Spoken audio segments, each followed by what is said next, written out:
Mr. Hackett, you have such a global company. You have a supply chain all over the world. It can't be easy when we talk about trade tensions for you. No, and I'm welcome. I'm really appreciative to be here. I wanted to say hello to the Prime Minister. I thought she did a great job. I got to visit with her last May. And, you know, I've been in the CEO role at Ford for about 16 months, but I ran another company for 20 years, another global company, Steelcase. And in that time, you know, low interest rates, we had the advantage of that. We had the advantage of emerging technologies. We didn't have inflation. And I never thought about trade. It was really a second or third level issue. How much do you think about trade now? Well, it's top of mind, and the issue is that it needs to be updated for all the reasons that prompt the discussion. But the key in the negotiation strategies is to find the equilibrium. So business, you hear them talk about they count on certainty. Equilibrium, I think, is a better term, which is you can invest based on the back and forth. In this case, we're kind of frozen. A lot of businesses aren't sure, and that's not good. How do you stay relevant as a car company? We talked about climate change. We'll talk about climate change. We'll talk a little bit about smart cars, driverless cars. What's your number one priority? Well, the connection to the globalization is the fact that the world's working on CO2. This is why I'm so proud to be part of this conference. And Ford's advantage in the future is that it's got in its hands a technology that's transformative. There's actually three of them. The first is the nature of propulsion, which is moving from gas to electric. Might surprise the audience to know that less than 5% of the market right now is electric, but it's estimated to be 30%. The second technology has to do with the robotics. You've heard about AI. The vehicle's so smart that it can drive itself in the future. And the third, which isn't as public, is the notion of a cloud-based system over the vehicles. So the confluence of the three of these things, Francine, mean that we can design transportation systems now differently, and a system that enables or empowers a better CO2 outcome. These are cars for the future.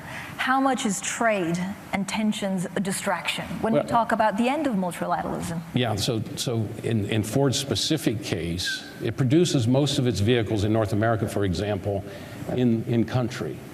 So the metals tariffs were very negative to us. Most of the supply was coming from American suppliers, so it was over $1 billion consequence.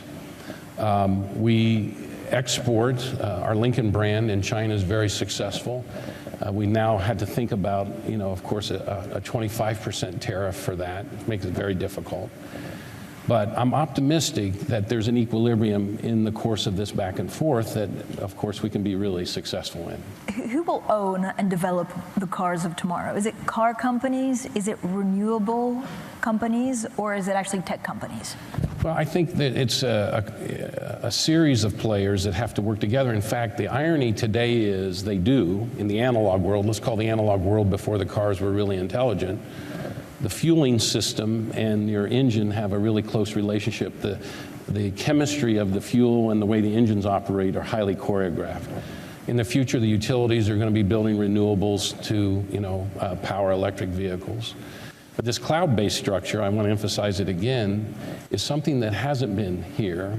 And what it allows us to do is the vehicle and the city can now have a connection. I mean, in a discussion yesterday with Prime Minister Trudeau, he said, I get it. We're sitting at a traffic light late in the evening when there's nobody at the intersection. Why does the red light stay on? In the future, the vehicle will be mediated through intersections like that with this smart system. But how big is the scale of that? Will it be in all big metropolises? Yeah. Can it go beyond that? Yeah, so if you're an investor looking at this, it's over $11 trillion. It's why the tech companies are so interested in our business, because it's a systems play of the smart technology of the vehicle and the environment coming together. And basically, as you're building infrastructure now in the future in your countries, you'd be wise not to cut and paste the old system. But it's not rocket science per se. I mean, it's talking about building bandwidth so the vehicles can communicate. 5G is really important. It's about making smart intersections so that the navigation of the vehicles are safe. And then I think a third idea early is parking. If we can have the vehicle communicate with parking spaces. Francine, you lose more fuel efficiency trying to find a parking place than you do being stuck in traffic. So, and it's because they can't be married together. We can do that with this system in the future. I mean, this is a system that, of course, is extremely important, but how much time do you spend thinking about that compared to new models, old models, how you crack into China, the kind of the day-to-day running of the company? Yeah, well, that is the challenge. It's why I took the job, is that you have to think about the business in two states at the same time. All the profit, all the talent, we're in the existing business, and we're really committed to that. Like, we make the #1 vehicle in the world, is the F-150 pickup truck. We sold close to 900,000 of them. And that business is relatively healthy by model line. Some markets aren't, so we're trying to fix that. The other state of the business is the one we're describing, where there's no profit yet. The technology's new, the design of the system's emerging, but it's where all the future will be. So a CEO's job is you have to straddle these two things, and you can't really let one go for the other. You were saying you've been 16 months in the job. Is it a disadvantage or an advantage to come from a non-car making company? I get that question often, and the way I think about it is what's common about my history in the last job I have is it's industrial, it's global, we sell through a distribution network. In fact, they were highly controlled by family interests. I had that then, I have that now. But I'm able to look at the car business as a combination of vehicles and technology, which is what's defining it in the future versus just thinking about it as a pure vehicle. In fact, think of it this way. The cars have a number of computers and software in them today, but the way they are in the future, they're really rolling computers. And so you have to think of the business differently because of that. Will I have a driverless electric car by 2030 or sooner? Oh, for certain. In fact, Ford's committed by 2021 to be in market.